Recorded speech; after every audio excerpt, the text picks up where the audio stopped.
अस्सलाम वालेकुम प्यारे बच्चों।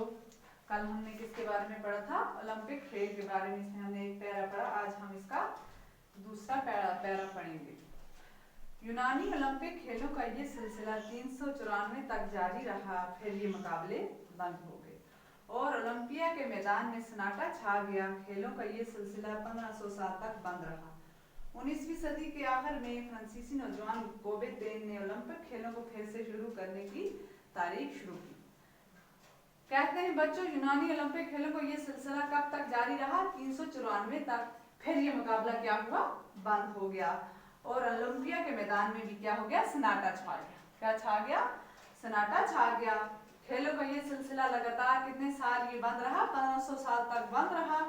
19वीं सदी के आखिर में एक नौजवान था फ्रांसीसी, जिसका नाम था कोबेतेन, ने ओलंपिक खेलों को फिर से शुरू करने की तारीख शुरू की। उसका ख्याल था कि दिमाग के साथ साथ जिस्म की नशोनुमा भी जरूरी है। नशोनुमा किसको कहते हैं? तरक्की को। उसका ख्याल ये था कि दिमाग के साथ साथ जो जिस्म की तरक्की है वो भी जरूरी है। वो खुद ओलंपिया गया और वहां से उसको ख्याल आया कि क्यों ना खेलों के मुकाबले में बैनुल-अक़वामी सतह पर शुरू किए जाए। बैनुल-अक़वामी किसे कहते हैं? मुख्तलिफ कौमों के दरमियान फिर से ये खेल हम क्यों ना शुरू करें। उसने क्या किया? उसने 1894 में दुनिया भर के खेल कूद के नुमाइंदों को दावत दी। उसने क्या किया? फिर दुनिया भर के जो खेल कूद वाले लोग थे उनको दावत दी। ये सिलसिला बहुत कामयाब हुआ और सब ने तायद की। तायद करना हो गया हमायत करना। उसने क्या किया?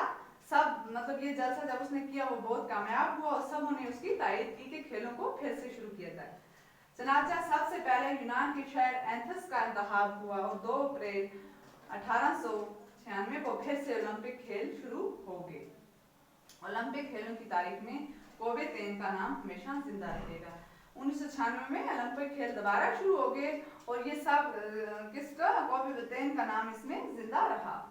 1896 में जब ओलंपिक खेल दोबारा शुरू हुए तो सिर्फ 13 मुल्कों के खिलाड़ी शरीक हुए। कितने मुल्कों के खिलाड़ी? 13 मुल्कों के खिलाड़ी। अब ये खेल हर चौथे साल होने लगे और उनकी मकबूलियत बराबर बढ़ती चली गई।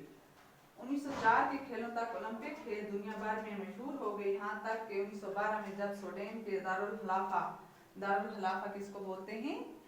राजधानी को,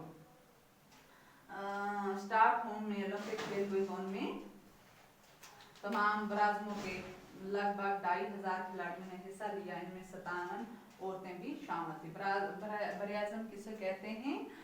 खुशकी का वो बड़ा हिस्सा जिसमें बहुत से मुल्क हों। कहते हैं कि बहुत से मुल्कों ने हिस्सा लिया और उसमें 57 जो औरतें थीं। फिर तो जंग अजीम के ज़माने को छोड़कर हर 4 साल के बाद मुख्तलिफ मुल्कों में खेलों का ये बैनुल-अक़वामी मुकाबला ओलंपियाई खेलों के नाम से होता रहा। इसके इंतजाम के लिए आला सतह की एक बैनुल-अक़वामी कमेटी है जिसमें हिस्सा लेने वाले मुख्तलिफ मुल्कों के नुमाइंदे होते हैं। इन खेलों की तैयारी पहले से शुरू हो जाती है और हर मुल्क में कौमी मुकाबले जरिए अच्छे खिलाड़ियों का इंतखाब किया जाता है। कहते हैं जंग अजीम किसको कहते हैं? 2 बड़ी आलमी जंगें हैं। उसको के ज़माने को छोड़कर हर 4 साल के बाद हर मुख्तलिफ मुल्कों में खेलों का ये मुकाबला होता रहा। उसके लिए आला सतह की बैनुल-अक़वामी होगी। किसको बोलते हैं? मुख्तलिफ कौमों के दरमियान क्या हुआ? एक कमेटी बनी। इसमें हिस्सा लेने वाले मुख्तलिफ नुमाइंदे होते थे और क्या होता था? इसकी तैयारी पहले से शुरू हो जाती। इस खेल की हर मुल्क में मुकाबलों के जरिए अच्छे खिलाड़ियों का इंतखाब किया जाता था। 1928 के ओलंपियाई मुकाबले हिंदुस्तान में खेलों की तारीख में बड़ी उम्मीद रखते हैं क्योंकि इनमें हिंदुस्तान ने हॉकी में पहली बार सोने का तमगा हासिल किया था। दूसरी जंग अजीम में फिर ये खेल ना हो सके, लेकिन जंग खत्म होने के बाद 1848 में लंदन में ओलंपियाई मुकाबले हुए जिनमें 122 मुल्कों के 10,000 खिलाड़ियों ने हिस्सा लिया। कितने खिलाड़ियों ने? 10,000 खिलाड़ियों ने 122 मुल्कों के खिलाड़ियों। इन मुकाबलों की अपनी शान है। ओलंपिक खेल शुरू होने से पहले जब खिलाड़ी कदम से कदम मिलाकर स्टेडियम में चलते थे तो सबसे आगे यूनान के खिलाड़ी होते थे। काफी जब इस मुकाबले का शुरू होता था खेल, सबसे पहले जो कदम से कदम मिलाकर जो स्टेडियम में चलते थे, सबसे पहले कौन सा खिलाड़ी आगे होता था? यूनान का। उसके बाद हरूफ तहजी के एतबार से दूसरे मुल्क के खिलाड़ी होते थे, और जिसका हरूफ तहजी का मतलब जिस हरूफ तहजी के एतबार से दूसरे मुल्क के खिलाड़ी आते थे। मेज़बान मुल्क के खिलाड़ियों का दस्ता आखिर में होता था। मेज़बान हो गया वो शख्स जिसके यहाँ मेहमान आए, उसका दस्ता कब होता था? आखिर में। इस मौके पर बेशुमार कबूतर छोड़े जाते थे और सबकी नजरें उस खिलाड़ी पर पड़ती जो ओलंपिक की मशल लेकर स्टेडियम में दाखिल होता था। ये मशल सबसे पहले ओलंपिया में सूरज की किरणों से रोशन की जाती है। इससे उसे एक के बाद एक खिलाड़ी दूसरे को देता है, इस मुल्क की तरफ बढ़ता है जहाँ साल के ओलंपिक खेल होते हैं। इस तरह ये मशल मुल्कों और शहरों में होती हुई वहाँ पहुँचती जहाँ खेलों के सबसे लोग जमा होते हैं। जब तक खेल जारी रहते हैं ये मशल जलती रहती है और खेलों के खत्म होने पर उसे बुझा दिया जाता है। इसी वक्त अगले ओलंपिक खेलों के मुल्क और शहर का नाम भी कर दिया जाता है। तो फिर क्या होता है? सबों की नजर उस खिलाड़ी पर पड़ती है जो ओलंपिक की मशल लेकर स्टेडियम में दाखिल होता है। ये मशल सबसे पहले ओलंपिया की सूरज की किरणों से रोशन की जाती है। उसके बाद एक खिलाड़ी दूसरे को देता है और उस मुल्क की तरफ बढ़ता है जहाँ साल के ओलंपिक खेल शुरू होते हैं। इस तरह पूरे मुल्कों में और शहरों में ये मशल पहुंचती है। जब लोग जहाँ खेलों के लोग जमा होते हैं, जब तक खेल जारी रहते हैं ये मशल क्या होता है? जल्दी रहती है, और जब खेल खत्म होते से बुझा दिया जाता है और अगले ओलंपिक खेलों के लिए मुल्क और शहर का नाम भी कर दिया जाता है। ओलंपियाई खेलों का अपना झंडा है, उसकी जमीन सफेद है जो अमन की निशानी है। सफेद जमीन पर नीले, पीले, काले, सब्ज और लाल रंगों के 5 दायरे हैं जो एक दूसरे से मिले होते हैं। दायरे 5 ब्राज़ील की अलामत हैं, एशिया, ऑस्ट्रेलिया, यूरोप, शुमाली अमरीका और जनूबी अमरीका। लेकिन अब ये दायरे बैन अवी बरादरी का निशान है।